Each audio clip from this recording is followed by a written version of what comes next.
the Neue Schule Waterford Baucher. Hi, I'm Heather Hyde from Neue Schule, and I'm going to talk about our unique modern Waterford, what the differences are and what the benefits are. Now, the traditional Waterford actually did work. The problem being that after even quite a short space of time with many horses, they would develop a rub in the commissures in the corner of the lip. And that's because with the traditional design, the barrels actually start adjacent to the cheek. Now what we've done to almost eradicate that problem is we've created what we refer to as a smart lip shelf. So we have this very smooth area, for the lip to actually rest on.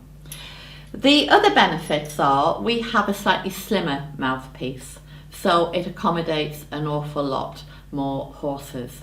And we've changed the shape of the barrel. Horses are actually more responsive, but it's still just as comfortable. And we've achieved that by having a slightly more of a central rise, so it is that little bit more effective.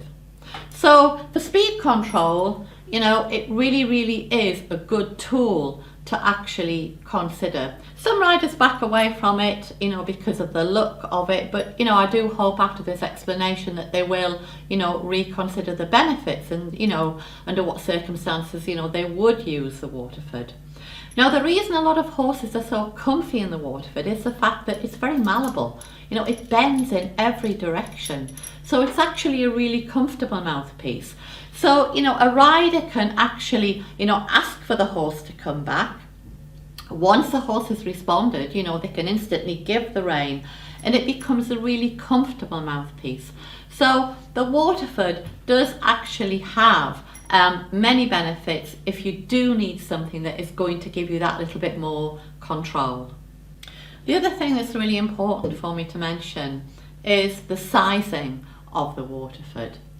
Now, traditionally, we would go up maybe a quarter or half an inch, but we don't want to lose the benefits of the smart lip shelf. So we would actually stay the same size. So if you're a 5-inch in a loose ring snaffle, then you're going to be a 5-inch in a Waterford loose ring snaffle. So just do bear that in mind. Here we have the Waterford combined with the Baucher, sometimes referred to as the hanging cheek. This design would be sourced for speed control, particularly horses that are heavy in front, maybe is a little bit rude, tending, to maybe grab the bit and try and lean and go. So really good for speed control. The other benefits are if you have a horse that is particularly strung out, really poking the nose, then this is a really good design to actually help, with roundness, to get the lift up through the shoulder, but actually, get the horse round and develop that self-carriage. Very good for straightness, very good into a fence, for accuracy, and really good for turning. The other thing about this fixed cheek is if you do have a horse that is inclined, to rub in the commissures in the corner of the lip, the Baucher will actually, it will stop the bit from shifting back and forth across the mouth as you actually turn. So just bear in mind how to fit the bit as well, because you actually want the lips to sit on this smooth lip shelf and just brush up against the cheek of the Baucher. So there we have it, the Neue Schule Waterford Baucher.